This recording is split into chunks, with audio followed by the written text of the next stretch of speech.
Je regarde par la fenêtre de ma chambre, celle qui donne sur le jardin de roses que mon défunt mari Henri avait planté il y a 20 ans.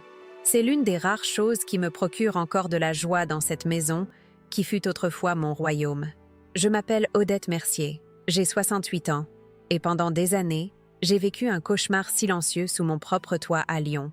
La résidence Les Cerisiers. Ce nom me semblait si poétique lorsque Henri et moi l'avions choisi. Une élégante demeure dans le quartier de Croix-Rousse, avec ses volets bleus et sa glycine centenaire qui grimpe sur la façade. Chaque pierre de cette maison raconte une histoire, notre histoire, ou du moins, c'était le cas avant que mon fils Thibaut et sa femme Camille ne transforment mon refuge en prison dorée. Tout a basculé après le décès d'Henri. Le cancer l'a emporté en 6 mois, me laissant seule face à un avenir que je n'avais jamais imaginé. J'étais vulnérable. Le chagrin m'avait vidé de toute énergie. C'est à ce moment précis que Thibaut et Camille ont commencé à m'approcher avec leurs idées pour mon bien. « Maman, tu ne devrais pas rester seule dans cette grande maison », disait Thibaut, avec ce ton faussement concerné que je peux encore entendre résonner dans ma tête. « Nous pourrions emménager ici avec les enfants. Tu aurais de la compagnie, et nous nous occuperions de tout. » Je revois encore le sourire calculateur de Camille pendant que mon fils prononçait ces mots. Un sourire qui n'atteignait jamais ses yeux. J'aurais dû comprendre à ce moment-là, mais le deuil avait obscurci mon jugement. Les premiers mois semblaient idylliques. Mes petits-enfants, Lucas et Amélie, égayaient la maison de leur rire. J'aimais préparer des madeleines pour leur goûter, les aider avec leurs devoirs. Mais progressivement, insidieusement, Camille a commencé à redéfinir les règles de la maison. Ma cuisine, où j'avais préparé des repas pendant 40 ans, est devenue son territoire. Mes suggestions étaient accueillies par des soupirs exaspérés. « Odette, cette recette est tellement démodée, personne ne cuisine comme ça de nos jours », disait-elle avec ce ton condescendant qui me transperçait comme une lame. Et Thibaut, mon propre fils, acquiesçait simplement. Les humiliations ont commencé par ces petites remarques, ces regards en coin, ces soupirs. Puis elles sont devenues plus flagrantes, plus cruelles. Je me souviens encore de ce dîner avec leurs amis, tous ces couples de 40 ans, brillants et sophistiqués. Camille avait préparé un repas élaboré et j'avais timidement suggéré d'ajouter une touche de thym à la sauce. Le silence qui a suivi était assourdissant. Puis Camille a éclaté de rire, un rire tranchant comme du verre brisé.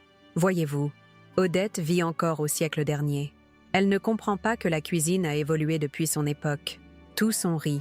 Thibaut aussi, mon fils, celui que j'avais bercé pendant des nuits entières lorsqu'il souffrait de coliques, celui pour qui j'avais sacrifié ma carrière d'enseignante pour être plus présente. Il riait avec eux, de moi, sa propre mère. J'ai baissé les yeux vers mon assiette, sentant les larmes monter. J'ai murmuré une excuse et me suis retirée dans ma chambre. Personne n'est venu vérifier si j'allais bien. C'était devenu la routine. Les mois sont devenus des années. Mes espaces dans la maison se rétrécissaient comme ma place dans cette famille. Ma chambre était devenue mon refuge, le seul endroit où je pouvais encore être moi-même. J'évitais les repas familiaux, préférant manger seule plus tôt ou plus tard. Je devenais un fantôme dans ma propre maison. Les humiliations publiques étaient les plus douloureuses. Lors de la fête d'anniversaire d'Amélie, Camille m'avait assignée à la table des personnes âgées, comme si j'étais une étrangère et non la grand-mère de l'enfant célébré. Quand j'ai voulu offrir mon cadeau à ma petite fille, Camille a intercepté le paquet. « Oh, nous verrons cela plus tard, Odette. Amélie a déjà beaucoup de cadeaux à ouvrir. Mon présent, un bracelet en argent ayant appartenu à ma mère, n'a jamais été ouvert ce jour-là. Je l'ai retrouvé plus tard dans un tiroir de la cuisine, oublié parmi les torchons. Mais l'incident qui a fait déborder le vase s'est produit lors d'une réception organisée par Camille pour ses collègues de l'agence de marketing. J'étais descendue pour prendre un verre d'eau, pensant que tout le monde serait dans le jardin. Camille était en train de faire visiter la maison à ses invités. « Et voici la bibliothèque », l'ai-je entendu dire. Nous avons dû la réaménager complètement. La mère de Thibaut avait des goûts si provinciaux. Des rires ont suivi. Puis sa voix s'est baissée, mais pas assez pour que je ne puisse l'entendre. Elle devient de plus en plus confuse, vous savez. Nous envisageons sérieusement une maison de retraite. C'est tellement difficile de s'occuper d'une personne âgée qui refuse d'admettre qu'elle n'est plus capable de vivre seule. Mon cœur s'est arrêté. Une maison de retraite? Moi qui étais parfaitement lucide, qui lisait encore un livre par semaine, qui résolvait les mots croisés du Figaro chaque matin, j'ai laissé tomber mon verre d'eau. Le bruit a alerté le groupe et je me suis retrouvée face à Camille et 5 de ses collègues, tous me regardant avec un mélange de pitié et d'embarras. « Oh, Odette !» a dit Camille avec ce sourire faux que je connaissais trop bien. Vous voyez ce que je veux dire? Elle est tellement maladroite ces derniers temps. Thibaut est apparu à ce moment-là. Au lieu de me défendre, il a simplement dit « Maman, tu devrais retourner te reposer. Je vais nettoyer ça. » Cette nuit-là, allongée dans mon lit, incapable de dormir, j'ai pris une décision. Je ne pouvais plus continuer ainsi. Je ne méritais pas cette vie d'humiliation constante. Henri n'aurait jamais toléré que je sois traitée de cette façon. Et c'est en pensant à lui que je me suis souvenue d'une conversation que nous avions eue peu avant sa mort. « Odette, » m'avait-il dit, « j'ai pris des dispositions. Si jamais les choses tournent mal avec Thibaut après mon départ, va voir le coffre-fort derrière le tableau dans notre chambre. Le code est notre anniversaire de mariage. » Je n'y avais plus pensé jusqu'à cette nuit d'insomnie. Avec des mains tremblantes, j'ai déplacé le tableau, une nature morte aux cerises que nous avions acheté lors de notre voyage à Provence, et j'ai découvert le petit coffre-fort mural que je connaissais, mais dont je n'avais jamais eu besoin d'utiliser le contenu. 230655, les chiffres de notre mariage. 23 juin 1955. Le coffre s'est ouvert avec un léger clic. À l'intérieur, une enveloppe épaisse portant mon nom écrit de la main d'Henri. En l'ouvrant, j'ai découvert des documents bancaires, des titres de propriété et une lettre. Les mots d'Henri m'ont donné des frissons. « Ma chère Odette, si tu lis ceci, c'est que tu as besoin de protection. Je connais notre fils mieux que tu ne le penses. J'ai tout arrangé. Ce que j'ai appris cette nuit-là a changé ma perception de tout. Notre maison, contrairement à ce que Thibaut et Camille croyaient, n'avait jamais été légalement transférée à leur nom. Il y avait des comptes dont ils ignoraient l'existence. Et surtout, l'entreprise familiale que Thibaut pensait diriger était encore majoritairement à mon nom. Avec ces documents en main, j'ai su exactement ce que je devais faire. Le lendemain matin, j'ai attendu que Thibaut et Camille partent travailler. J'ai pris le téléphone et j'ai composé un numéro que je connaissais par cœur. Bernard Rivière à l'appareil, a répondu une voix familière. Bernard, c'est Odette Mercier. J'ai besoin de ton aide pour quelque chose de très important. Bernard, directeur de la banque et vieil ami d'Henri, a écouté mon histoire avec une indignation grandissante. Quand j'ai terminé, il y a eu un silence. Puis, il a dit ces mots qui ont marqué le début de ma renaissance. « Odette, il est temps de leur montrer qui tu es vraiment. D'où venez-vous? Avez-vous déjà ressenti cette douleur de la trahison familiale? Celle qui vous ronge de l'intérieur, qui vous fait douter de votre propre valeur? J'aimerais tellement connaître vos histoires, savoir si vous comprenez ce que j'ai traversé. Si vous n'êtes pas encore abonné à Souvenirs de grand-mère, je vous invite à le faire maintenant pour suivre la suite de mon récit. Cette histoire ne fait que commencer. Et croyez-moi, ce qui va suivre va vous surprendre. » Le soleil se levait à peine quand j'ai entendu la porte d'entrée claquer. Thibaut et Camille partaient toujours tôt le mardi. Lui pour sa réunion hebdomadaire à la banque, elle pour rencontrer ses clients de l'agence marketing. J'attendais ce moment depuis ma découverte des documents dans le coffre-fort. Enfin seule dans cette grande maison qui aurait dû rester mon sanctuaire. J'ai pris mon temps pour me préparer ce matin-là. Pour la première fois depuis des mois, j'ai ouvert mon placard et choisi avec soin ma tenue. Un tailleur bleu marine qu'Henri aimait tant, une broche en argent représentant une branche de cerisier en fleurs qu'il m'avait offerte pour nos 30 ans de mariage. Je me suis maquillée légèrement, j'ai coiffé mes cheveux gris avec soin. Dans le miroir, j'ai reconnu une lueur que je n'avais pas vue depuis longtemps dans mon regard, la détermination. La conversation avec Bernard avait été brève mais révélatrice. Il m'avait confirmé ce que les documents indiquaient. Juridiquement, j'étais toujours propriétaire de la résidence Les Cerisiers. La prétendue donation que Thibaut m'avait fait signer durant mon veuvage n'était qu'un document préliminaire, jamais finalisé devant notaire. Une manœuvre délibérée de mon fils qui avait profité de ma vulnérabilité pour me faire croire que j'avais cédé ma maison, tout en gardant le contrôle légal pour lui-même. Ils ont essayé de me voler non seulement ma dignité, mais aussi mon héritage. Ai-je murmuré en descendant l'escalier, mes doigts glissant sur la rampe en chêne que Henri avait fait installer lorsque Thibaut était encore bébé, craignant que je ne tombe en le portant dans mes bras. Dans le bureau qui avait appartenu à mon mari, j'ai sorti les documents du coffre-fort. J'ai passé la matinée à tout examiner méticuleusement, page après page. Ce que j'ai découvert m'a glacé le sang.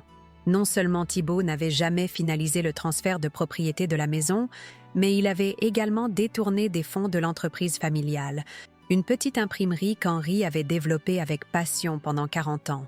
Notre fils l'avait transformée en une entreprise de communication plus moderne, certes, mais il s'était octroyé des primes exorbitantes, dissimulées dans des comptes que je n'étais pas censé connaître. Midi est arrivé, puis le début d'après-midi. J'ai préparé un thé, celui qu'Henri avait rapporté de notre voyage à Londres pour nos 25 ans de mariage. La porcelaine fine teintait légèrement dans mes mains tremblantes, non pas de peur, mais d'indignation.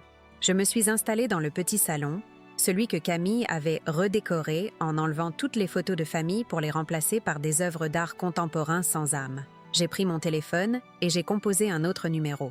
Cabinet juridique. Le roi, bonjour, a répondu une voix féminine. Bonjour, je souhaiterais parler à maître Florence Leroy, s'il vous plaît, de la part d'Odette Mercier. Henri et Florence avaient été amis d'université. Elle s'était spécialisée dans le droit des personnes âgées et la protection du patrimoine familial. Je n'avais pas parlé avec elle depuis l'enterrement d'Henri. « Odette, quelle surprise !» s'est exclamée Florence lorsqu'elle a pris l'appel. « Comment allez-vous » J'ai pris une profonde inspiration. « Florence, j'ai besoin de votre aide professionnelle. C'est à propos de Thibaut. » Le silence à l'autre bout de la ligne était éloquent. Florence avait toujours eu des réserves concernant notre fils, son matérialisme, sa façon de considérer l'héritage familial comme un dû plutôt qu'une responsabilité. Je vous écoute, Odette. Pendant près d'1 heure, je lui ai tout raconté. Les humiliations quotidiennes, les remarques blessantes, l'isolement progressif, puis les découvertes financières, les documents, les mensonges. Ma voix tremblait parfois, mais je n'ai pas pleuré. J'avais versé suffisamment de larmes en secret. Ce qu'ils ont fait est non seulement cruel, mais aussi potentiellement frauduleux, a conclu Florence. Odette, accepteriez-vous que je passe vous voir demain? J'aimerais examiner ces documents personnellement. J'ai accepté et nous avons convenu d'un rendez-vous pour le lendemain matin, pendant que Thibaut et Camille seraient absents. Cette nuit-là, allongée dans mon lit, j'ai repensé à ma vie avec Henri. Nous n'étions pas riches quand nous nous sommes mariés, lui, jeune ouvrier imprimeur avec des rêves plein la tête, moi, institutrice fraîchement diplômée. Nous avions économisé sou par sou pour acheter notre première petite maison, puis cette résidence que nous avions tant aimée. Henri avait bâti son entreprise avec intégrité, refusant souvent des contrats lucratifs qui auraient compromis ses valeurs. « L'argent va et vient, Odette », me disait-il souvent. « Mais ton nom, ta réputation, c'est tout ce qui reste vraiment. » Qu'aurait-il pensé de son fils aujourd'hui? De cette femme qu'il avait choisie? Des petits-enfants élevés dans cette atmosphère toxique? Cette pensée m'a traversée comme une lame. Les enfants, Lucas et Amélie, étaient-ils des victimes collatérales ou des complices en devenir? Le lendemain matin, Florence est arrivée à 9 heures précises. Élégante comme toujours dans son tailleur gris, ses cheveux poivre et sel coupés au carré, elle n'avait pas beaucoup changé depuis notre dernière rencontre. Ses yeux vifs ont parcouru le salon, notant sans doute les changements apportés par Camille. Henri aurait détesté cette décoration, a-t-elle commenté avec un petit sourire complice. J'ai ri doucement, le premier rire sincère depuis longtemps. Il aurait particulièrement abhorré cette chose, ai-je répondu en désignant une sculpture abstraite métallique qui trônait désormais à la place du fauteuil préféré de mon mari. Nous nous sommes installés dans la véranda, le seul endroit que Camille n'avait pas encore modernisé, peut-être parce qu'elle y venait rarement. Florence a examiné les documents en silence, prenant des notes, fronçant parfois les sourcils. « Odette » a-t-elle finalement dit en reposant son stylo, « vous avez un dossier solide. Non seulement pour récupérer légalement votre maison, qui, techniquement, n'a jamais cessé d'être la vôtre, mais aussi pour poursuivre Thibaut pour abus de confiance et détournement de fonds. » Mon cœur s'est serré. Poursuivre mon propre fils?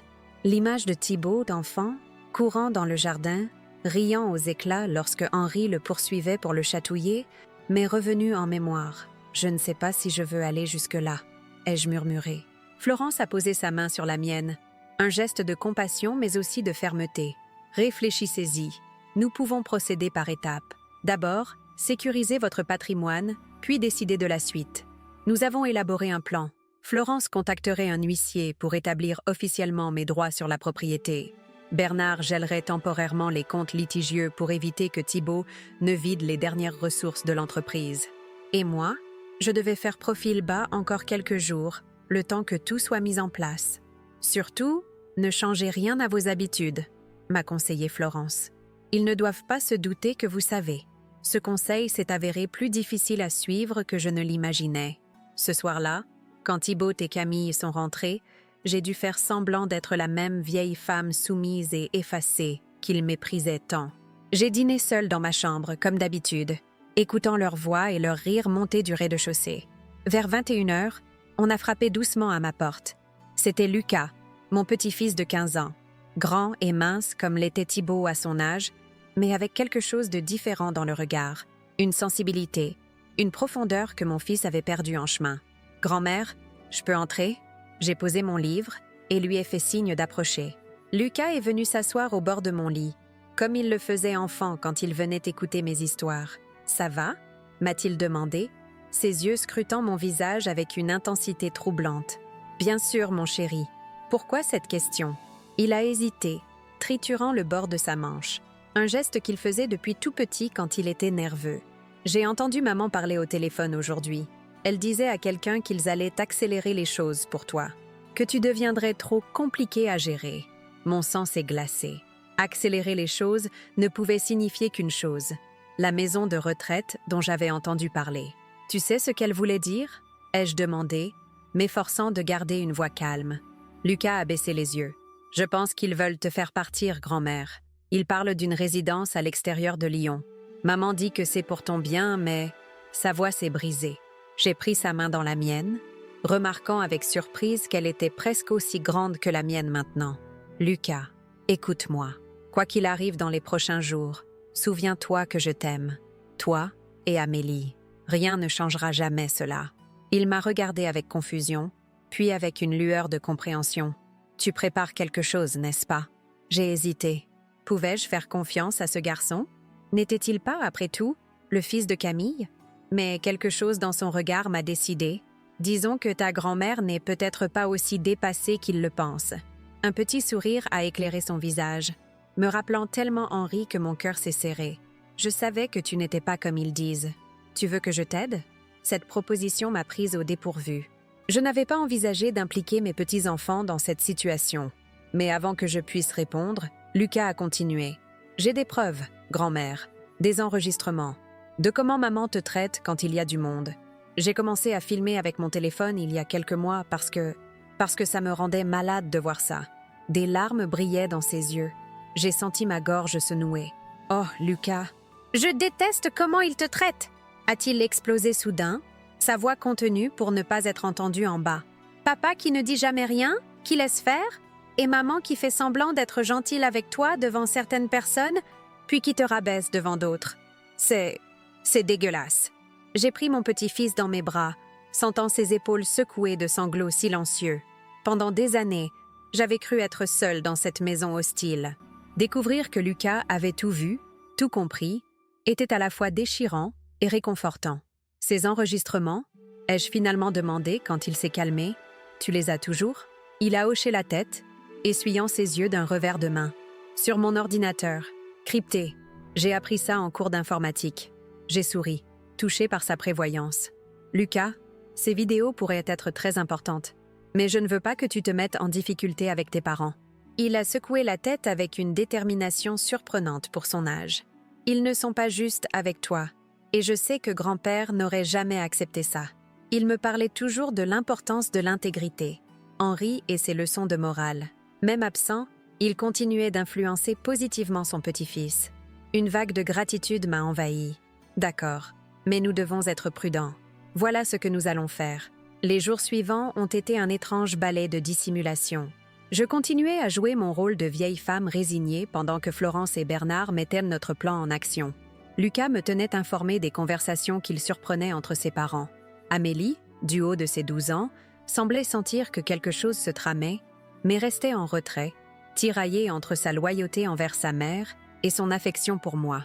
Une semaine après ma découverte des documents, Florence m'a appelée pendant que j'étais seule à la maison. « Tout est prêt, Odette.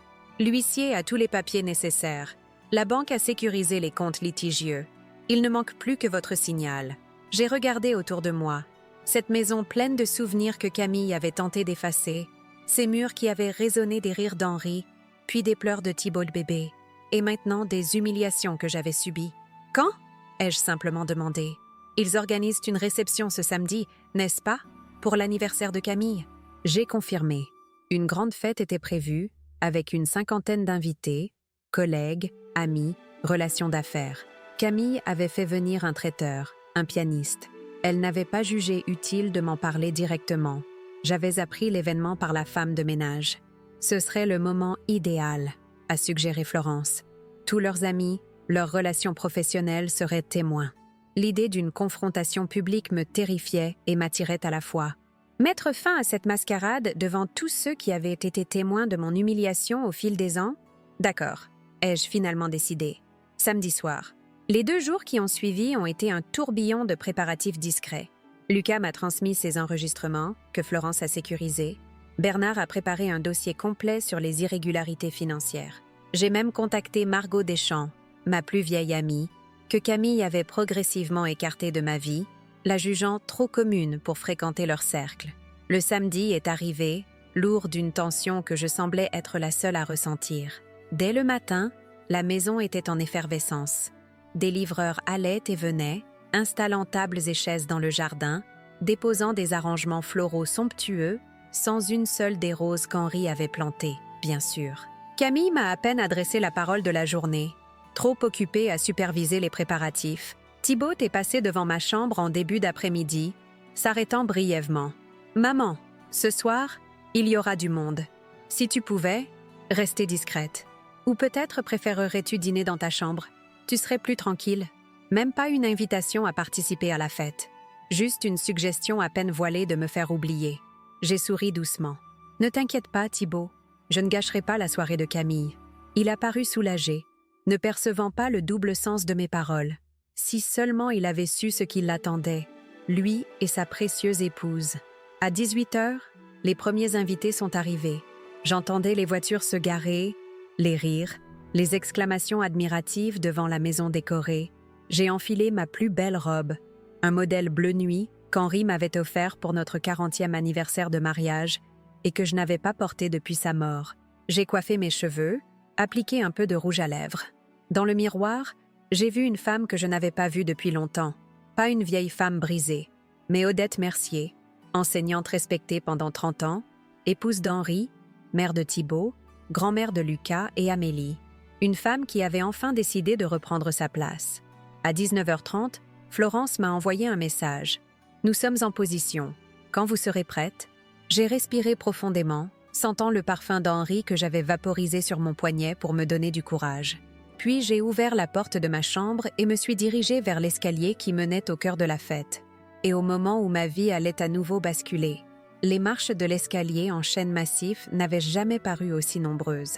Chaque pas me rapprochait du brouhaha de la fête, des rires, du tintement des verres, de la musique du pianiste jouant un morceau de Debussy que Henri adorait.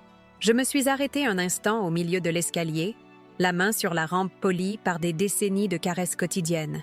Je pouvais encore faire demi-tour, retourner dans ma chambre, attendre un autre moment. Non, cette soirée était parfaite. Tous les témoins des humiliations passées étaient réunis. Au bas de l'escalier, j'ai aperçu Lucas. Mon petit-fils m'a vu et m'a adressé un imperceptible hochement de tête. Il portait une chemise bleu ciel qui faisait ressortir ses yeux, les yeux d'Henri. À côté de lui, Amélie, dans sa robe rose, semblait mal à l'aise, tiraillée entre l'excitation de la fête et une anxiété que je ne comprenais pas encore. J'ai traversé le hall d'entrée, invisible malgré ma belle robe. Personne ne faisait attention à la vieille dame qui se faufilait parmi les invités. J'ai repéré Camille au centre du salon, éblouissante dans sa robe dorée, un verre de champagne à la main, entourée d'un cercle d'admirateurs. Thibaut se tenait à quelques pas, discutant avec ce que je supposais être des collègues de la banque. À travers la baie vitrée, j'ai vu une voiture noire se garer discrètement. Florence en est sortie, suivie de Bernard et d'un homme que je ne connaissais pas, probablement l'huissier. Mon cœur battait si fort que je craignais qu'on puisse l'entendre par-dessus la musique. C'est à ce moment précis que Camille m'a repérée. « Odette !» s'est-elle exclamée avec une fausse joie qui ne trompait personne. « Quelle surprise de vous voir descendre! Je pensais que vous préfériez rester tranquille ce soir. » Tous les regards se sont tournés vers moi. J'ai senti une vague de murmures parcourir l'assemblée. La vieille mère dont Camille se plaignait si souvent avait osé se montrer. « Je ne manquerai ton anniversaire pour rien au monde, ma chère. » ai-je répondu avec un sourire aussi faux que le sien. Elle s'est approchée de moi, m'a prise par le bras d'une manière qui semblait affectueuse aux yeux des invités, mais qui était en réalité ferme et contraignante. « Quelle jolie robe !» a-t-elle commenté avec un rictus. Un peu démodée, mais charmante. Puis, baissant la voix pour que seul moi puisse l'entendre. « Ne restez pas trop longtemps, vous savez que ces soirées vous fatiguent. Et essayez de ne pas déranger les invités avec vos histoires d'autrefois. » J'ai soutenu son regard, sentant une force nouvelle m'envahir. « Ne t'inquiète pas, Camille. Mes histoires d'autrefois vont beaucoup intéresser tes invités ce soir. » Une lueur d'inquiétude a traversé son regard, mais elle l'a vite dissimulé derrière un rire cristallin. « Ah, belle maman et son sens de l'humour. Venez, je vais vous présenter à quelques personnes. » Elle m'a entraînée vers un groupe d'invités, me présentant avec ce ton condescendant que je connaissais trop bien. « Voici la mère de Thibaut, Odette. Elle vit avec nous depuis la mort de son mari. N'est-ce pas merveilleux qu'elle puisse encore participer à des soirées comme celle-ci ?» Les invités m'ont adressé des sourires polis, certains empreints de cette pitié que je détestais tant. J'ai joué le jeu, serrant des mains, échangeant des banalités, attendant le bon moment. Le pianiste a terminé son morceau et un serveur a fait tinter une clochette. Camille s'est dirigée vers le centre de la pièce, rayonnante. « Chers amis, merci d'être venus si nombreux pour célébrer mon anniversaire dans notre maison. Notre maison. » Ces deux mots ont résonné comme une cloche dans ma tête. C'était le moment. J'ai cherché Florence du regard. Elle venait d'entrer par la porte-fenêtre, suivie de Bernard et de l'huissier. Lucas s'est discrètement approché de moi, me glissant une petite clé USB dans la main. Ses preuves vidéo. Camille poursuivait son discours, remerciant ses chers invités, son merveilleux mari, évoquant leur succès professionnel et leurs projets d'avenir. Et pour commencer cette soirée, j'aimerais porter un toast. « Si tu permets, Camille », ai-je interrompu d'une voix forte et claire qui a surpris tout le monde, y compris moi-même, j'aimerais dire quelques mots. Un silence stupéfait est tombé sur l'assemblée. Thibaut s'est figé, son verre à mi-chemin entre la table et ses lèvres. Camille m'a regardé avec une incrédulité mêlée de colère à peine contenue. « Odette, ce n'est peut-être pas le moment. » « Au contraire, » ai-je poursuivi en m'avançant au centre de la pièce. « C'est exactement le moment. Tous vos amis sont réunis, c'est parfait. » Florence s'est placée à mes côtés, suivie de Bernard.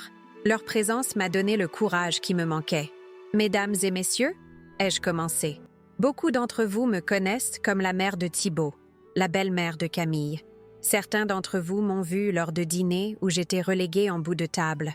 D'autres m'ont entendu être corrigée, reprise, humiliée par ma belle-fille, avec le consentement silencieux de mon fils. Des murmures choqués ont parcouru l'assemblée. Camille a tenté d'intervenir, mais Florence a fait un pas en avant. « Permettez-moi de me présenter. Maître Florence Leroy, avocate. Et voici Monsieur Rivière, directeur de la Banque Crédit Lyonnais, et Maître Dupont, huissier de justice. » Le visage de Thibaut s'est décomposé. Il s'est précipité vers nous. « Qu'est-ce que cela signifie? Maman, qu'as-tu fait? » « Ce que j'aurais dû faire depuis longtemps, Thibaut. Me défendre. » L'huissier a sorti une enveloppe de sa serviette. Florence a pris la parole, sa voix professionnelle résonnant dans le salon soudain silencieux. Madame Odette Mercier est la propriétaire légale de cette résidence, connue sous le nom de Les Cerisiers. Contrairement à ce que Monsieur Thibaut Mercier et Madame Camille Mercier ont prétendu, le transfert de propriété n'a jamais été légalement finalisé. Des hoquets de surprise ont fusé parmi les invités.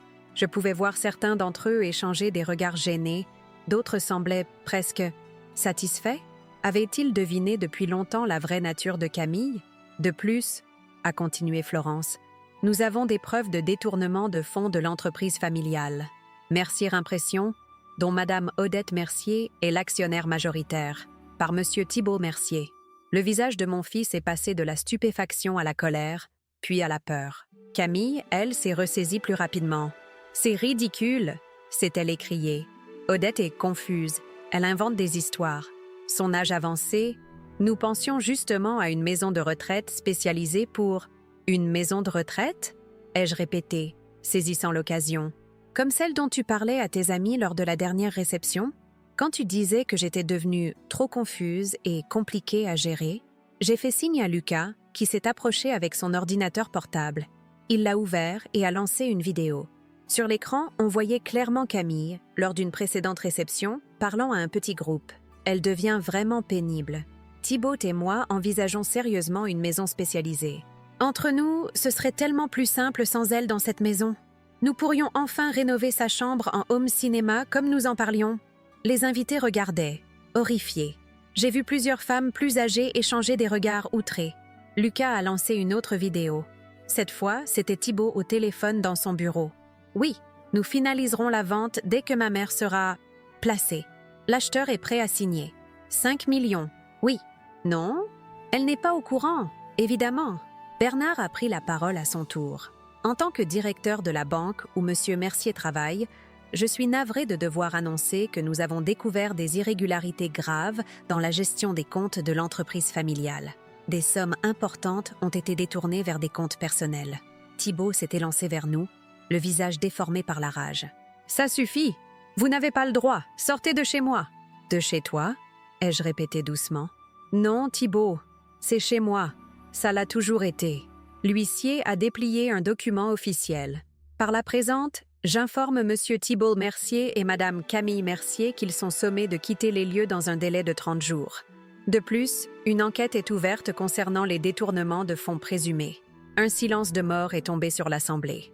Les invités ne savaient plus où se mettre, oscillant entre la gêne et la fascination morbide pour ce drame familial qui se jouait devant eux. Camille a été la première à réagir. Avec un sang-froid glaçant, elle s'est tournée vers les invités. « Mes chers amis, je suis navrée pour cette interruption regrettable. Il semble que ma belle-mère traverse une phase difficile. Si vous voulez bien nous excuser un moment, mais personne ne bougeait. Au contraire, certains invités commençaient discrètement à récupérer leurs manteaux et sacs, prêts à fuir ce naufrage social. C'est alors qu'Amélie, ma petite fille de 12 ans, s'est avancée timidement. « Maman, est-ce que c'est vrai? Tu voulais envoyer grand-mère dans un endroit pour s'en débarrasser ?» La voix claire et innocente de l'enfant a résonné dans le silence, rendant la situation encore plus insoutenable pour Camille. « Amélie, ma chérie, ce n'est pas du tout ce que tu crois. Ta grand-mère a mal compris et... »« Arrête de mentir, maman !»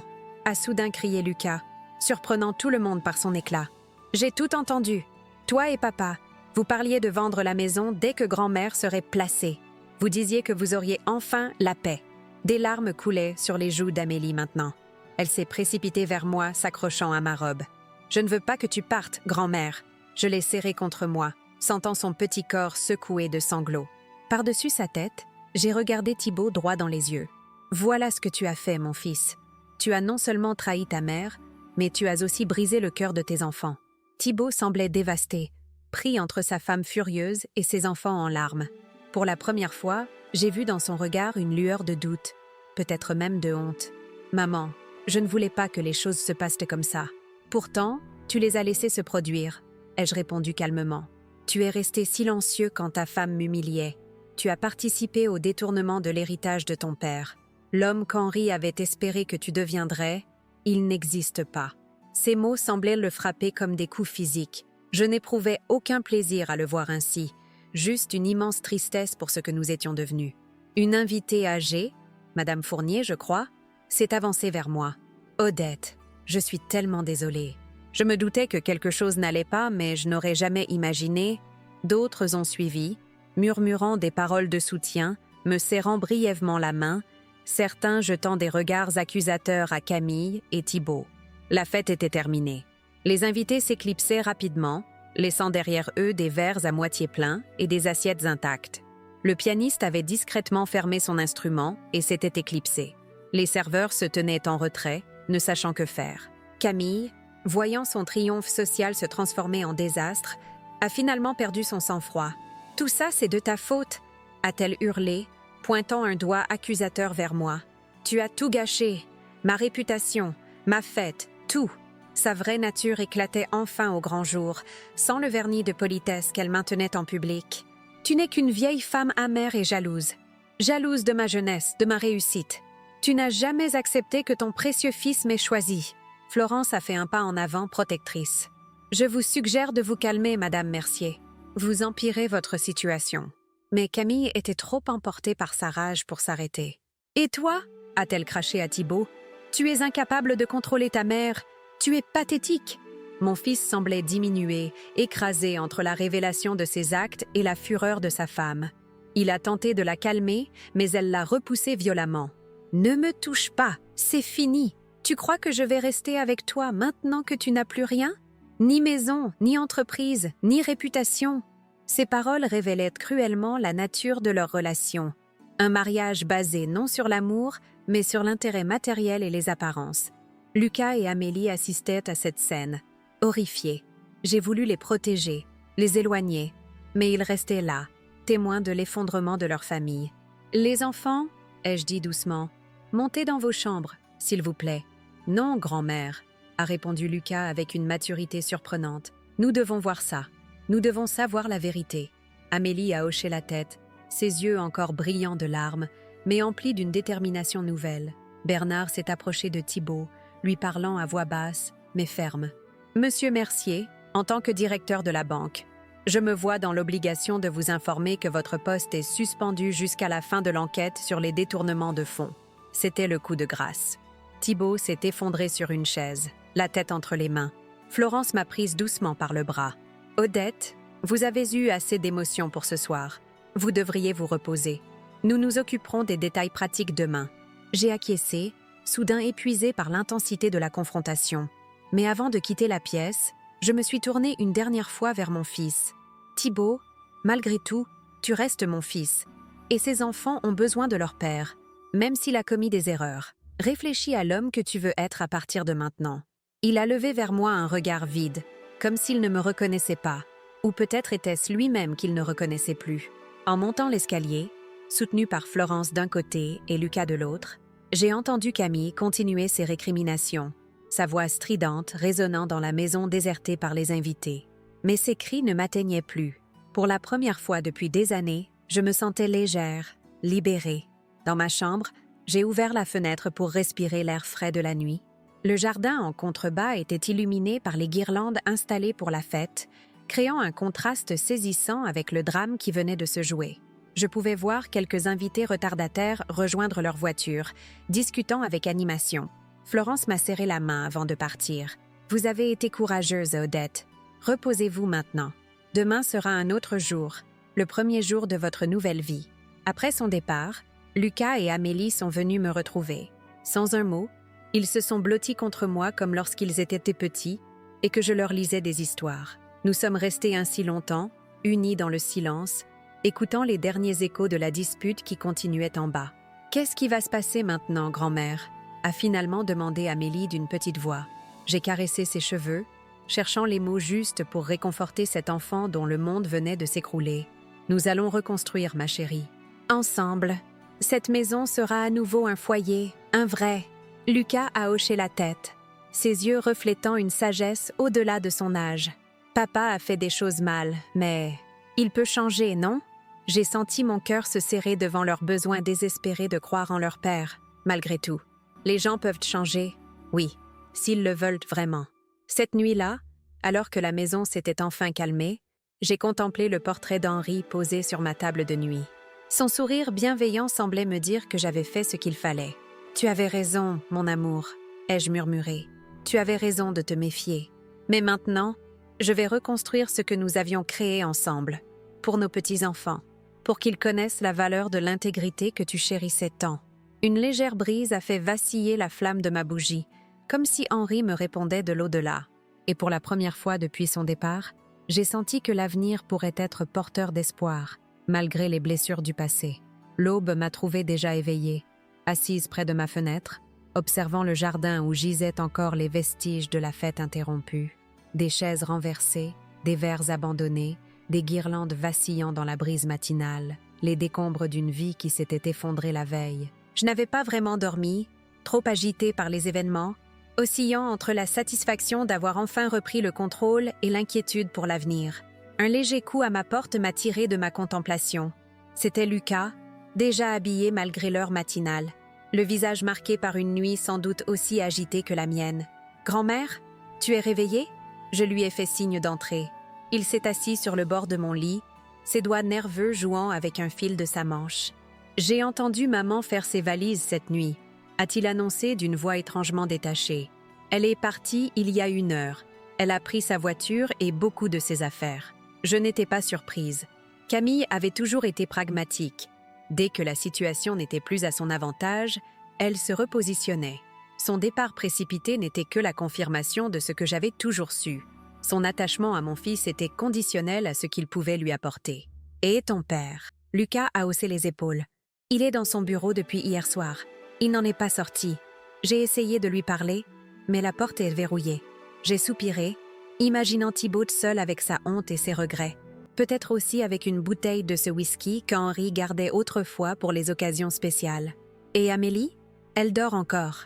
Elle a beaucoup pleuré hier soir, après que tu te sois endormi. J'ai posé ma main sur celle de Lucas, sentant sa tension. Ça va aller, mon grand. Nous traverserons cette tempête ensemble. Il a hoché la tête, ses yeux trahissant une maturité forcée par les circonstances. Je vais préparer le petit déjeuner, a-t-il déclaré en se levant. Comme avant, quand tu nous faisais des crêpes le dimanche matin. Son désir de retrouver une normalité, une routine rassurante au milieu du chaos, m'a ému profondément. Après son départ, je me suis habillée lentement, choisissant une tenue simple mais élégante. Une jupe grise et un chemisier bleu qu'Henry aimait particulièrement. Aujourd'hui serait le premier jour de ma nouvelle vie, et je voulais l'aborder avec dignité. La maison était silencieuse quand je suis descendue, hormis quelques bruits provenant de la cuisine où Lucas s'affairait.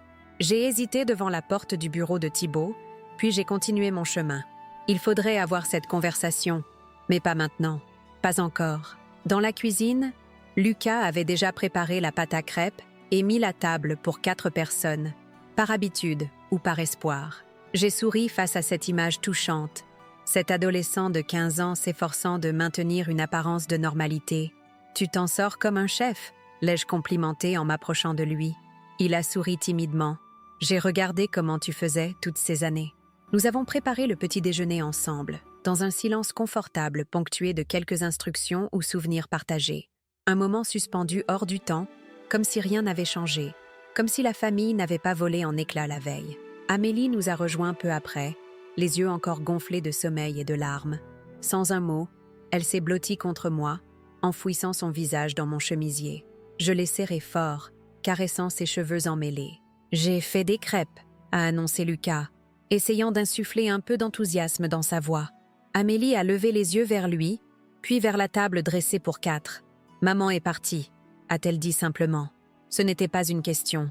Lucas et moi avons échangé un regard. « Oui, ma chérie », ai-je confirmé doucement. « Ta maman avait besoin de réfléchir. » Elle a hoché la tête, avec cette compréhension intuitive que possèdent parfois les enfants. « Elle ne reviendra pas, n'est-ce pas ?» Je n'ai pas voulu lui mentir. « Je ne sais pas, Amélie. Mais ce que je sais, c'est que ton père et moi, nous serons toujours là pour toi et Lucas. » Nous nous sommes installés à table, laissant la place de Thibaut vide. Les crêpes étaient délicieuses, mais mangées dans un silence pesant, chacun perdu dans ses pensées. De temps en temps, Lucas ou moi lancions un sujet de conversation anodin, le temps, les cours qui reprendraient lundi, un livre qu'Amélie était en train de lire, tentative maladroite de normalité. Nous terminions notre repas quand la porte de la cuisine s'est ouverte.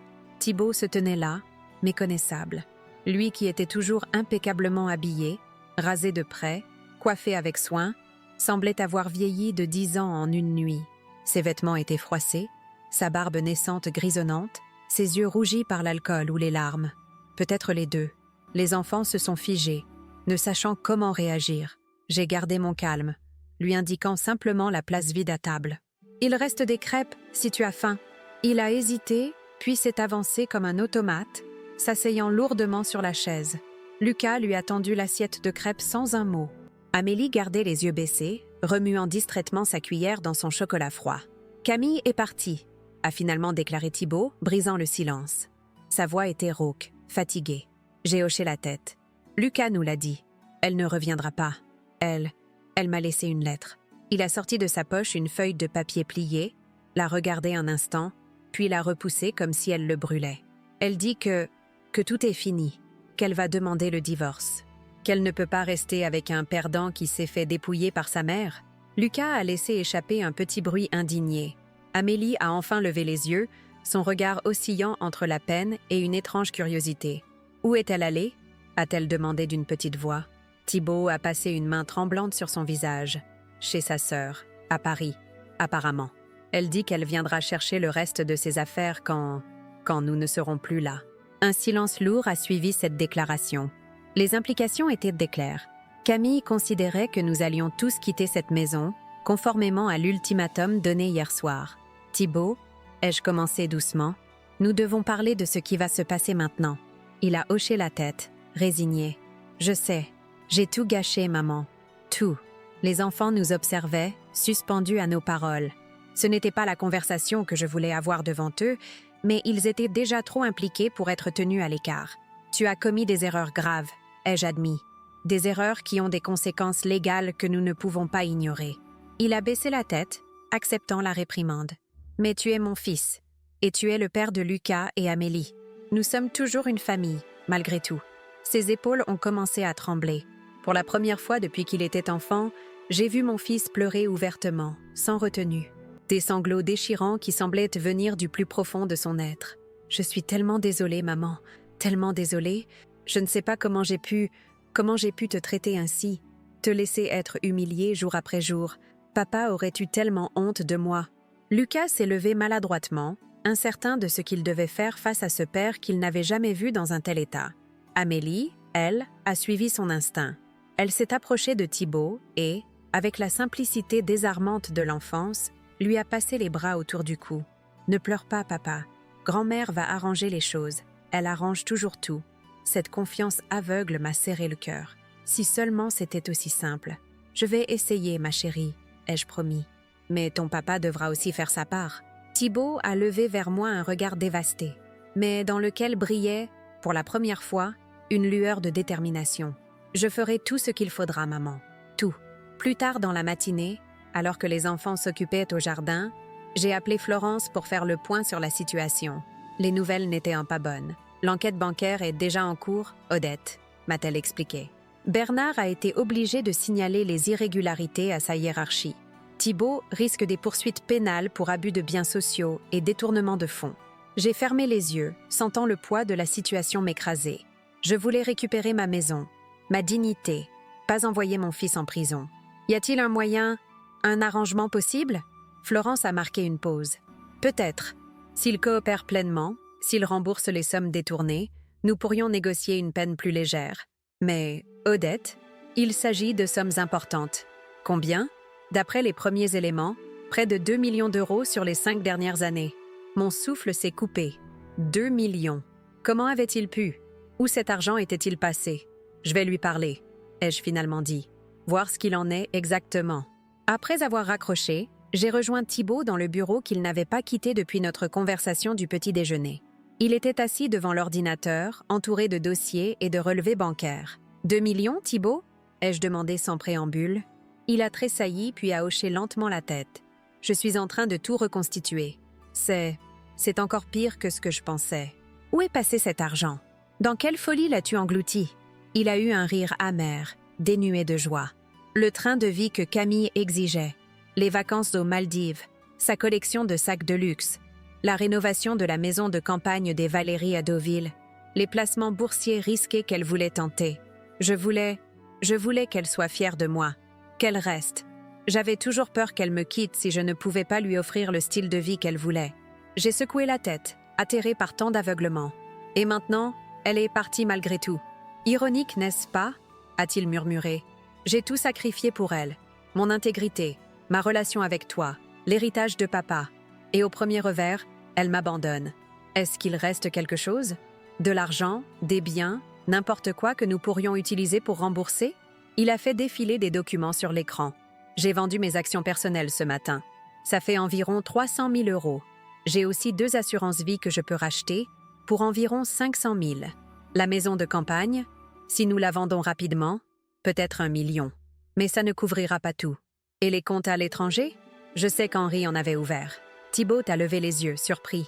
Comment es-tu au courant? Ton père et moi n'avions pas de secret l'un pour l'autre. Ces comptes étaient pour les urgences, pour nous protéger en cas de problème. Il a fouillé dans un tiroir et en a sorti un petit carnet que je reconnaissais, le journal privé d'Henri. Je l'ai trouvé hier soir en cherchant, je ne sais pas quoi en fait, des réponses, peut-être. Papa y mentionne un compte en Suisse et un au Luxembourg, mais je n'ai pas les coordonnées exactes. J'ai pris le carnet, l'ouvrant à la page que Thibaut avait marquée. L'écriture familière d'Henri m'a serré le cœur. Je connais ses comptes. J'ai les informations dans le coffre. Nous avons passé l'après-midi à établir un inventaire complet de la situation financière. Ce qui restait, ce qui pouvait être sauvé. Le tableau était sombre, mais pas désespéré. Avec des sacrifices, en vendant certains biens, en puisant dans les réserves d'Henri, nous pourrions peut-être couvrir les détournements. Florence est passée en fin de journée, accompagnée de Bernard. Ils ont examiné notre plan, suggéré des modifications, évalué les risques juridiques restants. Si tout se passe comme prévu, et si vous remboursez intégralement les sommes détournées, nous pourrions éviter un procès pénal, a conclu Florence. Mais Thibaut, vous devez comprendre que votre carrière bancaire est terminée. Jamais une banque ne vous réembauchera après cela. Mon fils a acquiescé, résigné. Je le sais. Je suis prêt à en assumer les conséquences. Je trouverai autre chose. Je recommencerai à zéro s'il le faut.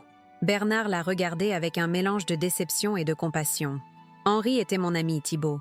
Je ne comprends toujours pas comment vous avez pu trahir ainsi sa mémoire et sa confiance. Thibaut n'a pas cherché d'excuses, acceptant la réprimande avec humilité.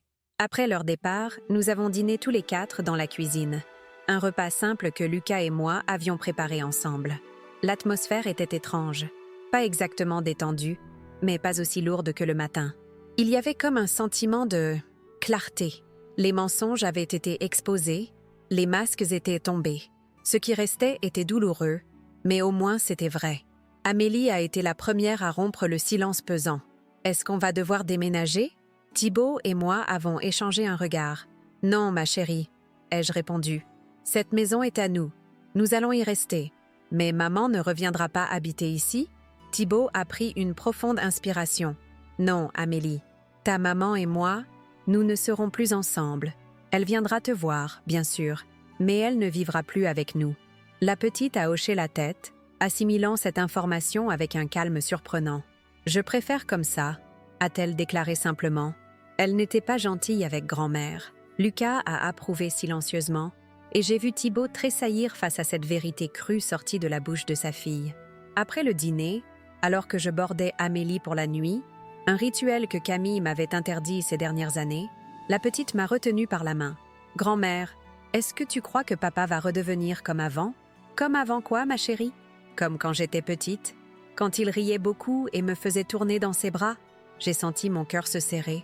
Amélie se souvenait donc de ce Thibaut-là, celui d'avant l'emprise totale de Camille, celui qui ressemblait encore un peu à l'homme que Henri avait espéré qu'il devienne. « Je crois que ton papa essaie de retrouver qui il est vraiment, Amélie, et ça prendra du temps. Mais il t'aime très fort, ça n'a jamais changé. » Elle a souri, rassurée, et s'est blottie sous sa couette. En quittant sa chambre, j'ai aperçu Thibaut dans le couloir. Il avait tout entendu. « Tu crois vraiment que c'est possible, maman ?» a-t-il demandé d'une voix brisée. « Que je puisse redevenir quelqu'un de bien ?» J'ai posé ma main sur sa joue, comme lorsqu'il était enfant. « Je le crois, oui. Ce sera difficile.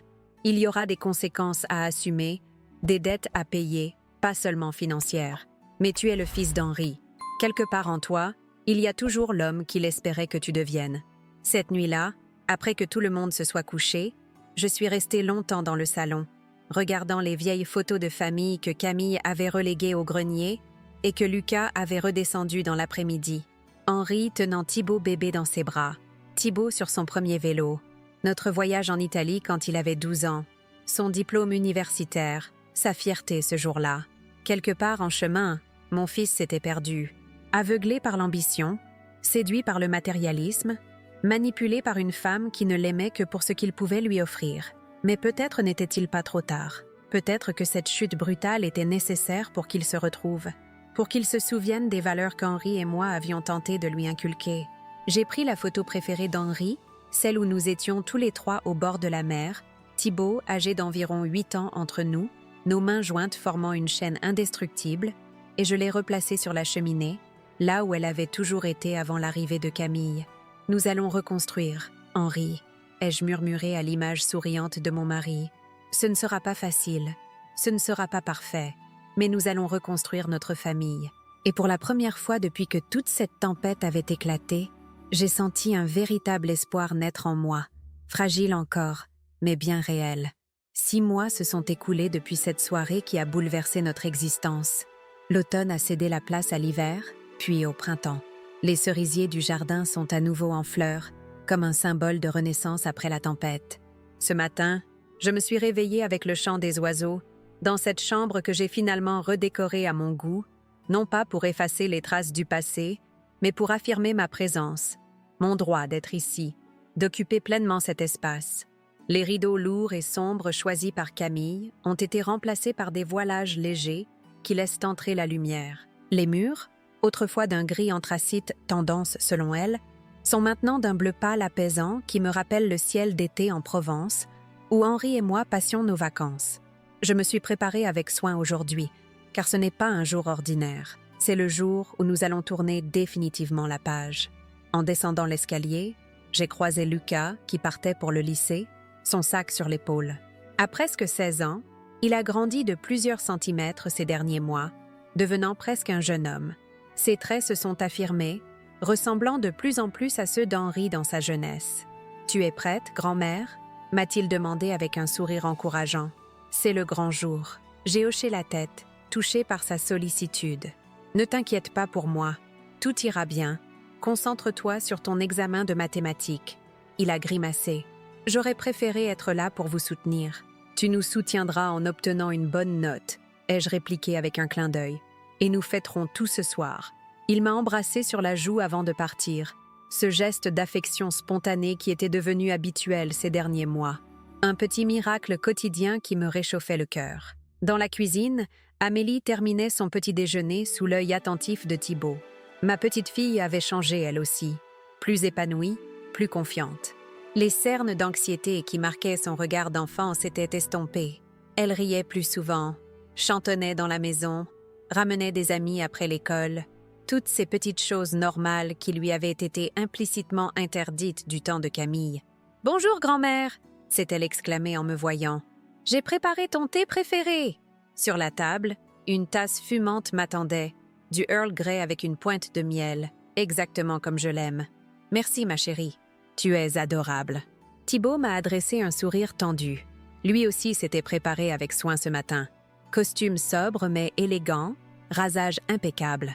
Seules les rides précoces qui s'étaient creusées au coin de ses yeux et les fils argentés qui parsemaient désormais ses tempes témoignaient des épreuves traversées. « Tu es prêt ?» lui ai-je demandé doucement. Il a pris une profonde inspiration. Aussi prêt qu'on peut l'être pour signer son divorce et accepter une condamnation pour malversation financière. Amélie a levé les yeux de son bol de céréales, soudain inquiète. « Papa ne va pas aller en prison, hein ?» Thibaut s'est empressé de la rassurer. « Non, ma puce. Grâce à grand-mère et à Maître Leroy, j'ai conclu un accord. Je devrais faire des travaux d'intérêt général pendant 1 an et je suis interdit d'exercer dans le secteur financier pendant 5 ans. Mais je ne vais pas en prison. Ce qu'il ne disait pas, c'est que cet accord avait coûté presque toutes nos économies. Les comptes suisses d'Henri avaient été vidés pour rembourser les détournements. La maison de campagne avait été vendue, ainsi que les bijoux de luxe de Camille, ses collections d'art, et même la voiture de sport que Thibault s'était offerte 2 ans auparavant. Nous avions tout liquidé pour éviter la prison à mon fils. Après avoir déposé Amélie à l'école, Thibault et moi nous sommes rendus au tribunal. Florence nous attendait sur les marches, élégante et rassurante dans son tailleur gris-perle. « Tout est prêt ?» nous a-t-elle annoncé. Camille est déjà à l'intérieur avec son avocat. Le juge a accepté tous les termes du divorce. Quant à l'audience pénale, elle est prévue à 11h30. Thibault a serré brièvement ma main avant d'entrer dans la salle. J'ai ressenti une étrange fierté en le voyant si digne malgré les circonstances. Ces 6 derniers mois l'avaient changé. Derrière la honte et les regrets, j'entrevoyais parfois l'homme qu'Henri avait espéré qu'il devienne. Responsable, intègre, capable d'admettre ses erreurs et de travailler à les réparer. La procédure de divorce a été rapide, presque clinique. Camille était méconnaissable. Son élégance froide avait laissé place à une ostentation presque vulgaire. Bijoux clinquants, tailleur de créateur d'un rouge agressif, maquillage outrancier. Elle ne m'a pas adressé un regard, se contentant de fixer Thibault avec une moue dédaigneuse. Lorsque le juge a évoqué la garde des enfants, son expression a changé. Comme convenu dans l'accord préliminaire, a déclaré le magistrat, la garde principale est attribuée au père, avec un droit de visite pour la mère un week-end sur 2 et la moitié des vacances scolaires. J'ai vu Camille se raidir. Lors des négociations initiales, elle avait pratiquement abandonné les enfants, plus préoccupée par les aspects financiers du divorce. Mais depuis quelques semaines, son avocat laissait entendre qu'elle pourrait contester cet arrangement. Pourtant, aujourd'hui, elle s'est contentée d'un hochement de tête sec. Peut-être avait-elle finalement compris que Lucas et Amélie avaient été témoins de trop de choses, qu'ils connaissaient sa vraie nature. Ou peut-être, et c'était plus probable connaissant Camille, avait-elle simplement trouvé un nouveau projet de vie qui n'incluait pas ses enfants. En sortant de la salle, elle nous a dépassés rapidement, son parfum entêtant laissant une traînée invisible derrière elle. Au dernier moment, elle s'est arrêtée et s'est tournée vers moi. « Vous avez gagné, Odette », a-t-elle lâché d'une voix glaciale. « Vous avez récupéré votre fils, votre maison, vos précieux petits-enfants. J'espère que vous en profiterez bien, dans votre petit monde étriqué et médiocre. » J'ai soutenu son regard sans ciller. Ce n'était pas une compétition, Camille. Il s'agissait simplement de justice et de dignité. Elle a laissé échapper un rire sans joie. « La dignité ? Parlons-en. Regardez votre fils maintenant. Un paria professionnel, un homme ruiné qui sera à jamais marqué par le sceau de la fraude. Quel brillant avenir vous lui avez assuré. Thibaut s'est avancé, se plaçant entre nous. Ça suffit, Camille. C'est terminé. Va vivre ta vie et laisse-nous reconstruire la nôtre. » Elle l'a toisé avec mépris. « Reconstruire ? Tu n'as même plus les moyens de t'acheter une voiture décente. Tu vis dans la maison de ta mère, sous sa coupe. Tu n'es rien sans moi, Thibaut. Rien. » Florence s'est approchée, posant une main ferme sur le bras de Camille. « Je vous conseille de partir maintenant, Madame Valérie. À moins que vous ne souhaitiez discuter du fait que votre nouveau compagnon, Monsieur Durand, semble étrangement impliqué dans certaines des transactions frauduleuses réalisées par votre ex-mari. » Le visage de Camille s'est décomposé. C'était donc ça, la raison de son changement d'attitude concernant la garde des enfants. Elle avait peur que l'enquête ne remonte jusqu'à elle. Sans un mot de plus, elle a tourné les talons et disparu dans le couloir du tribunal, ses talons hauts claquant sur le marbre comme un métronome affolé. L'audience pénale qui a suivi a été moins éprouvante que je ne le craignais. Florence avait préparé le terrain avec une efficacité redoutable. Thibaut a plaidé coupable, a exprimé des remords sincères, a présenté les preuves du remboursement intégral des sommes détournées.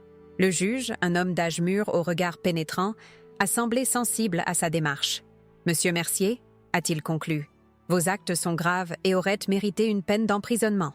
Cependant, compte tenu des circonstances, de votre coopération et du fait que vous avez intégralement remboursé les sommes détournées, je vous condamne à 3 ans d'emprisonnement avec sursis, assorti de 800 heures de travaux d'intérêt général et d'une interdiction d'exercer dans le secteur financier pendant 5 ans. » C'était exactement ce que Florence avait négocié. En sortant du tribunal, Thibaut semblait à la fois soulagé et accablé par le poids de cette condamnation, même clémente. « C'est terminé », a-t-il murmuré. « Je peux enfin commencer à payer ma dette. » Dans la voiture qui nous ramenait à la résidence Les Cerisiers, nous sommes restés silencieux, chacun absorbé dans ses pensées. Ce n'est qu'en franchissant le portail de la propriété que Thibaut a finalement parlé. « Maman, je ne t'ai jamais vraiment remerciée pour tout ce que tu as fait, pour avoir vendu les comptes de papa pour me sauver, pour ne pas m'avoir rejetée malgré tout. » J'ai posé ma main sur la sienne. « Tu es mon fils, Thibaut, et malgré toutes tes erreurs, je sais qu'il y a du bon en toi. » Henri le savait aussi. Il a garé la voiture devant la maison, cette demeure qui avait été témoin de tant de drames et qui, maintenant, semblait à nouveau respirer. Les glycines que j'avais replantées grimpaient déjà sur la façade. Promesse de beauté future. « J'ai quelque chose à te montrer », ai-je dit en l'invitant à me suivre dans le jardin. Derrière la maison, là où se trouvait autrefois une terrasse en bois exotique, un des caprices coûteux de Camille, j'avais fait aménager un petit potager. Des rangs ordonnés de légumes printaniers pointaient déjà leurs feuilles vertes vers le soleil. « C'est magnifique, maman !» a commenté Thibaut, sincèrement admiratif. « Ce n'est pas tout. » Je l'ai conduit vers une petite structure en bois à l'extrémité du jardin. Ce qui avait été un cabanon de rangement abandonné était maintenant un atelier lumineux, équipé d'établis en bois, d'outils soigneusement rangés et de quelques machines de menuiserie. « Qu'est-ce que... c'est pour toi ?» ai-je expliqué. « Tu te souviens comme tu aimais travailler le bois avec ton père quand tu étais adolescent?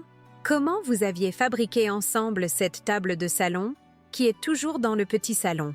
Thibaut a regardé autour de lui, émerveillé, touchant du bout des doigts les outils, certains neufs, d'autres ayant appartenu à Henri. « Je me souviens » a-t-il murmuré. « Papa disait toujours que j'avais un don pour ça. Il le pensait vraiment. Il m'a souvent dit qu'il regrettait que tu aies choisi la finance plutôt que l'artisanat. Il disait que tu trouvais une paix dans le travail du bois que tu ne trouverais jamais dans les chiffres. » Thibaut s'est approché d'un établi où reposait un morceau de cerisier déjà partiellement travaillé. Une ébauche de sculpture prenait forme, un oiseau prenant son envol. « C'est toi qui as commencé ça ?» m'a-t-il demandé, surpris. J'ai souri. « Non, c'est Lucas. Il a découvert les anciens outils de son grand-père au grenier, il y a quelques semaines. Il semble avoir hérité de ton talent. » Les yeux de Thibaut se sont embués. « Tu penses vraiment que je pourrais recommencer? À mon âge? Après tout ce temps?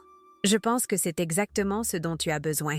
Un nouveau départ, en faisant quelque chose qui te passionne vraiment, pas ce que la société ou Camille attendirent de toi. » Il a caressé le bois poli, pensif. « Et comment gagnerais-je ma vie? » J'ai parlé à Monsieur Fournier.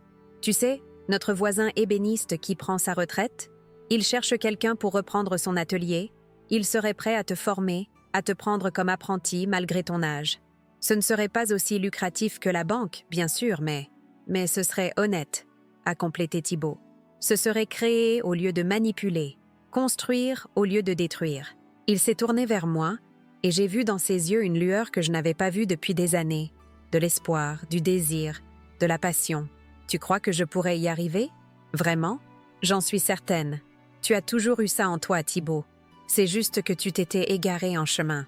Nous sommes rentrés dans la maison où nous attendait une surprise.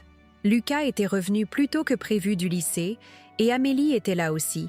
Florence avait dû aller la chercher à l'école comme nous l'avions arrangé. « Alors ?» a demandé Lucas, anxieux. « Comment ça s'est passé ?» Thibaut lui a résumé brièvement les événements de la journée, sans entrer dans les détails douloureux, mais sans rien cacher non plus. Ces derniers mois, il avait appris à être honnête avec ses enfants, à leur parler comme à des personnes capables de comprendre, pas comme à des êtres fragiles qu'il fallait protéger de toute vérité. « Donc c'est vraiment fini ?» a demandé Amélie. « Avec maman et tout ça ?» « Oui, ma chérie, le divorce est prononcé. Tu verras ta maman selon le planning dont nous avons parlé, si c'est ce que tu veux. » La petite a hoché la tête, pensive. « Et tu vas bien, papa ?» Thibaut s'est agenouillé pour être à sa hauteur. « Je vais bien, Amélie, mieux que je ne l'ai été depuis longtemps. Et nous allons tous aller bien, ensemble. » Elle a souri, rassurée, puis a couru vers la cuisine où l'attendait un projet de pâtisserie avec Florence. Lucas, lui, est resté, étudiant son père avec cette maturité qui me surprenait toujours. « Tu as vu l'atelier ?» a-t-il demandé. Thibaut a hoché la tête. « Oui, j'ai vu ton oiseau aussi.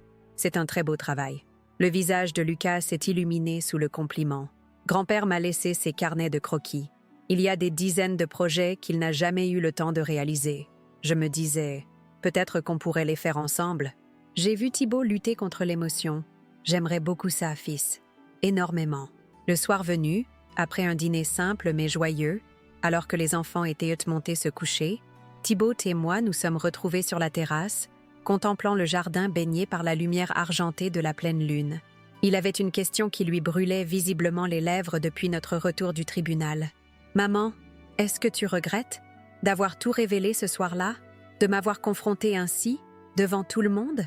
J'ai réfléchi un moment avant de répondre. « Je regrette que cela ait été nécessaire. Je regrette que tu te sois éloigné à ce point des valeurs que ton père et moi t'avions enseignées. Mais non, je ne regrette pas d'avoir agi. Parfois, il faut traverser l'orage pour retrouver la lumière. » Il a hoché la tête, compréhensif. Je me demande souvent ce que papa aurait pensé de tout ça, s'il aurait pu me pardonner. J'ai pris sa main dans la mienne, comme lorsqu'il était enfant et avait besoin d'être rassuré. « Ton père t'aimait plus que tout au monde, Thibaut. Il aurait été déçu, bien sûr, mais il aurait vu ce que je vois maintenant. Un homme qui reconnaît ses erreurs et travaille dur pour les réparer. Un homme qui retrouve son chemin. Et ça l'aurait rendu fier. » Un silence confortable s'est installé entre nous, ponctué par le chant des grillons et le bruissement des feuilles dans la brise nocturne. « Tu sais, » ai-je finalement dit, « quand j'ai appelé la banque ce jour-là, je ne cherchais pas la vengeance. Je cherchais juste à récupérer ma dignité, ma place dans cette famille. Je n'aurais jamais imaginé que cela nous mènerait ici, à cette nouvelle vie. Une vie meilleure, » a murmuré Thibaut, plus authentique. J'ai levé les yeux vers les étoiles, pensant à Henri, à tout ce que nous avions traversé, à tout ce qui nous attendait encore. Oui, mon fils. Une vie où nous sommes enfin nous-mêmes, libres des apparences et des mensonges. Une vie où la résidence Les Cerisiers est à nouveau ce qu'elle était destinée à être, un foyer empli d'amour et de respect. Et dans le silence apaisant de cette nuit de printemps, j'ai senti pour la première fois depuis longtemps que tout irait bien, que la femme de mon fils ne m'humilierait plus jamais, que mon appel à la banque avait été le premier pas d'un long voyage vers la guérison. Un voyage qui, finalement, nous avait ramenés à l'essentiel, à la famille, à l'amour, à la vérité. Il y a maintenant 2 ans que cette histoire s'est terminée, mais je tenais à la partager avec vous, fidèles spectateurs de Souvenirs de grand-mère. Quand je repense à tout ce parcours, je réalise à quel point la vie peut nous surprendre, même à un âge où l'on croit que les grandes tempêtes sont derrière nous. J'étais cette femme de 68 ans, Odette Mercier, veuve d'Henri, que ma belle-fille Camille prenait plaisir à humilier jour après jour, sous le regard complice de mon propre fils Thibaut. J'étais devenue invisible dans ma propre maison, la résidence Les Cerisiers, cette demeure chargée de souvenirs que j'avais construite avec mon mari au fil des décennies. J'avais tout supporté en silence, les remarques désobligeantes, les humiliations publiques, l'isolement progressif. J'avais vu mon fils s'éloigner de ses valeurs, manipulé par une femme qui ne l'aimait que pour ce qu'il pouvait lui apporter. Puis un soir, après une humiliation de trop, j'ai découvert dans le coffre-fort d'Henri des documents qui allaient tout changer. Ces papiers révélaient que la maison était toujours légalement la mienne, que Thibaut avait détourné des fonds de l'entreprise familiale, que tout ce que Camille croyait posséder reposait sur des mensonges et des malversations. J'ai alors pris la décision qui a tout bouleversé. J'ai appelé la banque, non pas par vengeance, mais par respect pour moi-même, pour la mémoire d'Henri, pour les valeurs que nous avions toujours défendues. Avec l'aide de vieux amis fidèles, Florence Leroy, avocate déterminée, et Bernard Rivière, directeur de Banque Intègre, j'ai préparé ma riposte. Le soir de l'anniversaire de Camille, devant tous leurs amis et relations, j'ai repris ce qui m'appartenait. La vérité a éclaté au grand jour. Les humiliations, les détournements de fonds, les projets de m'envoyer en maison de retraite pour vendre ma maison. Mes petits-enfants, Lucas et Amélie, m'ont soutenu dans cette épreuve, le premier ayant même secrètement enregistré les propos cruels de sa mère à mon égard. Camille a montré son vrai visage ce soir-là, abandonnant mon fils dès qu'elle a compris qu'il n'avait plus rien à lui offrir. Thibaut, lui, a dû affronter les conséquences de ses actes. Un divorce, une condamnation pénale avec sursis, la perte de sa carrière dans la finance. Nous avons vendu presque tous nos biens pour rembourser les sommes détournées et éviter la prison à mon fils. Mais cette chute a été, en réalité, le début d'une renaissance. Dans les mois qui ont suivi, notre famille s'est reconstruite sur des bases plus saines, plus authentiques. Thibaut a redécouvert sa passion pour la menuiserie, héritée de son père. Lucas s'est initié à cet art à son tour, créant un nouveau lien avec son père. Amélie s'est épanouie, libérée de l'atmosphère toxique qu'imposait sa mère. Et moi, j'ai retrouvé ma place, ma dignité, mon rôle de pilier dans cette famille meurtrie mais résiliente. Aujourd'hui, la résidence Les Cerisiers est à nouveau un foyer chaleureux où résonnent les rires et les discussions animées. Thibaut travaille comme ébéniste, créant des pièces uniques qui commencent à être reconnues dans toute la région lyonnaise. Il voit sa vie d'avant comme un long détour, une erreur de parcours qui l'avait éloigné de sa vraie nature. Camille a refait sa vie à Paris avec un homme d'affaires fortuné et vient rarement voir ses enfants, ce qui, honnêtement, est probablement mieux ainsi. Cette histoire, ma histoire, je tenais à la partager avec vous pour plusieurs raisons. D'abord, pour rappeler qu'il n'est jamais trop tard pour se tenir debout, pour refuser l'inacceptable, même quand on a l'impression d'avoir tout perdu. Ensuite, pour montrer que parfois, ce qui semble être une catastrophe, la révélation publique, la chute sociale, la perte financière, peut en réalité être le début d'une libération. Enfin, pour témoigner que les valeurs d'intégrité, de dignité et d'amour familial peuvent triompher, même quand tout semble perdu. J'ai 70 ans aujourd'hui, et je me sens plus vivante, plus libre que je ne l'ai été depuis longtemps.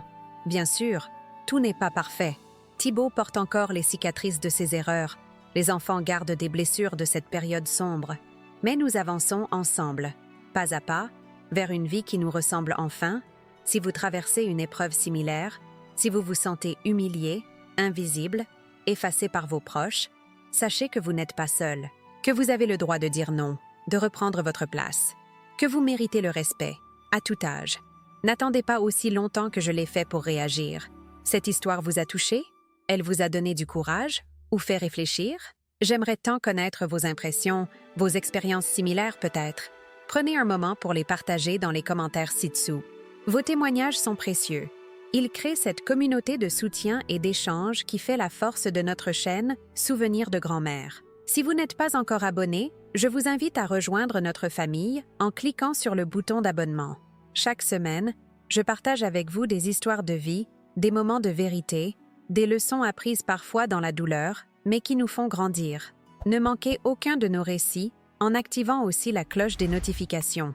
J'ai mis beaucoup de temps et d'énergie à préparer cette série de vidéos sur mon histoire. Raconter ces moments douloureux n'a pas été facile, mais je l'ai fait avec l'espoir que cela pourrait aider d'autres personnes dans des situations similaires. Si vous appréciez mon travail et souhaitez soutenir la chaîne Souvenirs de grand-mère, vous pouvez contribuer via le bouton « Merci » sous cette vidéo. Vos dons, même modestes, m'aident à couvrir les frais de production et à continuer à proposer des vidéos quotidiennes de qualité. Chaque contribution est un encouragement qui me touche profondément. N'oubliez pas non plus de consulter nos autres vidéos. Des récits de résilience, de courage, d'amour familial, mais aussi parfois de trahison et de réconciliation. La vie dans toute sa complexité, racontée par ceux qui l'ont vécue. Et surtout, rappelez-vous de cette leçon que j'ai apprise à mes dépens. Notre dignité n'a pas de prix.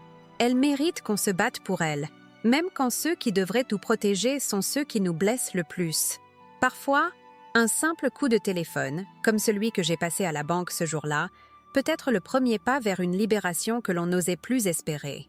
Je vous remercie du fond du cœur pour votre écoute, votre soutien, et j'espère que mon récit vous a apporté un peu de courage, un peu d'espoir. À bientôt pour une nouvelle histoire sur Souvenirs de grand-mère, votre rendez-vous avec les récits qui résonnent au plus profond de nous-mêmes.